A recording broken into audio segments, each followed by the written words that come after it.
अस्सलाम वालेकुम नाजरीन आपको एक इंतहाई अफसोसनाक खबर से आगाह करते चलें। सोशल मीडिया पर एक खबर वायरल हो रही है कि पाकिस्तान के फास्ट बॉलर उस्मान शनवारी का इंतकाल हो गया है।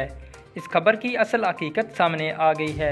आपको मुकम्मल तफसीलात से आगाह करेंगे, लेकिन इससे कबल आपसे गुजारिश है कि हमारी इस वीडियो को लाइक कर दें और मज़ीद अपडेट्स हासिल करने के लिए हमारे इस चैनल को सब्सक्राइब कर दें। जी तो नाजरीन आपको आगाह करते चलें, सोशल मीडिया पर उस्मान शनवारी के हवाले से वायरल होने वाली खबर की तस्दीक हो गई है। पाकिस्तानी फास्ट बॉलर उस्मान शनवारी ने अपने ट्विटर अकाउंट से ट्वीट करते हुए कहा है कि अल्लाह के करम से मैं बिल्कुल खैरियत से हूँ। इतनी बड़ी खबर देने से पहले तस्दीक लाजमी कर लेनी चाहिए। अलबत्ता इंतकाल करने वाले उस्मान शनवारी उनके हम नाम ज़रूर हैं।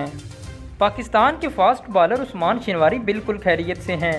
उन्होंने अपने मदाओं के नाम अहम पैगाम भी जारी कर दिया है कि मैं बिल्कुल खैरियत से हूँ, लिहाजा तस्दीक किए बगैर खबर को वायरल ना किया जाए।